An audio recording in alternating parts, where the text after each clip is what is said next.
ஆனா எங்க என்ன நடக்கும்னா இப்ப நான் நிக்கிற இடத்துக்கு கீழே பூமி எப்ப நவரும்னு நமக்கு தெரியாது. இதுதான் என்ன ஆகுது, இந்த பூமி சூடாவதோடைய விளைவுகளா. அப்ப நம்ம என்ன செய்யணும் அப்படின்னு சொல்லிட்டீங்கன்னா, நீங்க இன்னைக்கு செஞ்சிருக்கிறத அப்படியே நிறுத்திட்டு அப்படி திருப்பி நின்று வேற மாதிரி பார்க்க போனீங்கன்னா கூட, எல்லாரும் இயற்கை விவசாயத்துக்கு நவந்துட்டீங்கன்னா கூட, எல்லாரும் இந்த 2 வீலரை மோட்டர் சைக்கிள் எடுத்துட்டு சைக்கிள்ல போக ஆரம்பிச்சீங்கன்னா கூட, இந்த பூமி மறுபடியும் பழைய நிலைக்கு வந்து 150 வருஷம் ஆகும் சொல்லுவோம். அப்ப நம்ம ஆமா 150 வருஷம் ஆகும். நம்ம இல்ல, நமக்கு அடுத்த தலைமுறைக்கு இந்த பூமி நல்லா இருக்கணும்னா வேற எந்த உயிரினமும் அடுத்த தலைமுறைக்காக யோசிக்கிறது கிடையாது.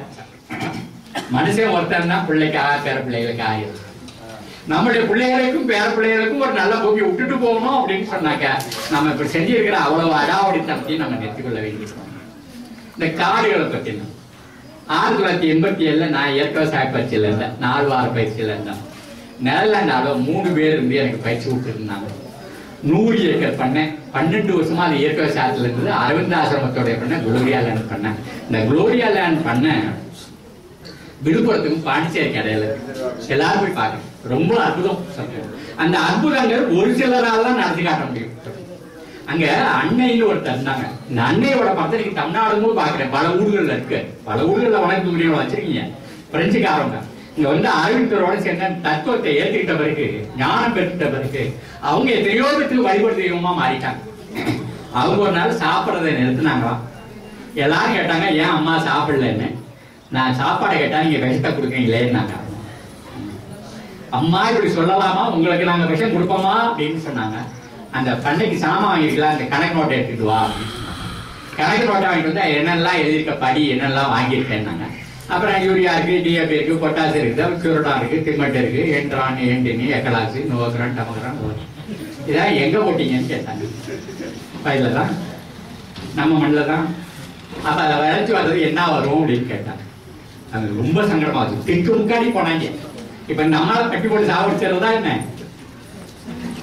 எல்லாம் விஷமாவே உற்பத்தி பண்ணிட்டு இருக்கோம். நான் சாப்பாடு கேட்டா நீங்க விஷம் தரீங்கன்னு சொல்லிடுச்சு அம்மா. அப்பதான் என்னன்னா ஒருத்தருக்கு யோசனை வந்தது.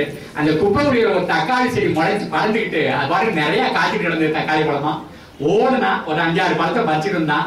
அதை வந்து அம்மாட்ட காமிச்சா, அங்க பாருமா இது விஷமே இல்லாத பழம், இன்னைக்கு இதை புளிச்சு உங்ககிட்ட கொடுக்குறோம், இதை சாப்பிட்டு பசியாறிடுவீங்க, நாளையில இருந்து விஷம் வாங்குறதை நிறுத்திடுவோம்னு சொன்னாங்க.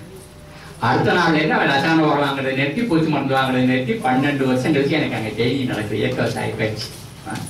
அப்போ அந்த அந்த 100 ஏக்கர் பண்ணையில எங்கேயும் ஒரு ஈ கிடையாது. 450 மாடு நிற்குது, சாணி போடுது, மூத்திரம் பெய்யுது. அங்க ஒரு 20 வாத்து இருக்குது. அதை அப்படியே நோண்டி நோண்டி நோண்டி அங்க வரப்புலாம் பொறுக்கி அது தின்னுட்டே போயிட்டே இருக்கு. அந்த இயற்கையில ஒன்னோட ஒண்ணு அப்படி இணைச்சிட்டாங்கன்னு சொன்னாங்களா, அது வாக்கி அது வேறதெல்லாம் இயக்கம் மாறி மாறி மாறி நம்ம கூப்பிட்டுக்கிட்டே வருது. இதை எக்காலஜின்னு சொல்றோம். இப்ப நான் பேசிக்கிட்ட பயிற்சி வந்து ஆர்கானிக் அக்ரிகல்ச்சர் இல்ல, எக்கலாஜிக்கல் அக்ரிகல்ச்சர். நான் கூட நண்பர்கள் எல்லாம் சொல்றது, நீங்க நல்லா கத்துக்கங்க. வெறும் இயற்கை விவசாயம் தான் தெரிஞ்சுட்டா போதாது, அந்த எக்கலாஜிக்கல் அக்ரிகல்ச்சர்னா என்னன்னு தெரிஞ்சுக்கணும்னு சொல்றேன். அப்படியே என்ன பண்றாங்க, அந்த மாடு கட்டிக்கிற இடத்தெல்லாம் அப்படியே கழிவு விடுறாங்க. கழிவு விடுறது நேர பயோகேஸ் பிளான்ட்ல போய் விழுது. அந்த தொட்டியில விழுந்து உள்ளுக்குள்ள விழுந்து அந்த பயோகேஸ் பிளான்ட்ல இருந்து வர வேஸ்ட் இருக்கு பாருங்க, அதங்க இருக்க குட்டை இருக்கு பாருங்க, தண்ணி அதுக்குள்ள போய் விழுந்துருது. அங்க ஒரு கூடையை வச்சு இந்த ஆயில் இன்ஜினுடைய ஃபுட் ஆல்வாயில வச்சிருக்கலாம். அதை கொஞ்சம் பக்கத்துல இருந்து கலக்கி விட்டுக்கிட்டே இருக்கலாம். ஆயில் இன்ஜின் ஓடிச்சுன்னா நேர நெல் வயலுக்குள்ள போய் பாயுது. அந்த நெல் வயலுக்குள்ள அவன் என்ன பண்ணிருக்கான்னு சொன்னா, அது என்னவோ அந்த குதிரவாளின்னு ஒரு நெல், பழைய நெல் ரகம், அதை பயிர் பண்ணிக்கலாம். அது வளர்ந்து விளையுது. அதை அடுத்து வச்சு திங்கிறான். ஆசிரமத்துக்கு எங்கெங்கெல்லாம் திங்கிறான். அந்த நெஞ்சில்லாத உணவு சாப்பிட்டுக்கிட்டான். பள்ளிக்கூடத்துக்கு போற பிள்ளைகளும் அப்படி தோட்டத்துக்குள்ள வருது. அது என்ன வந்து ஆளுக்கு ஒரு டப்பா விட்டா போய் இந்த கத்திரிச்சு இருக்கிற புழுவெல்லாம் முடிச்சு டப்பாவில் ஒன்றா கொடுத்துட்டு காசை வாங்கிட்டு அது வாடு பள்ளிக்கூடத்துக்கு ஓடும். பக்கத்தில் இருக்கிற பிள்ளைகள் அதுக்கு ஒரு ரூபாய் சேர்த்து உங்களுக்கு நஞ்சில்லா சாப்பாடு.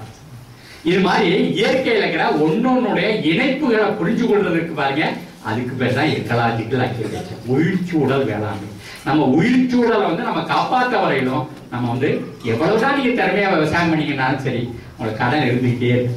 இதோட சிக்கல் கடனை பத்தி தான் பேசியிருந்தாங்க. இந்த செம்மல் கூட கடனை பத்தி தான் பேசியிருந்தாங்க.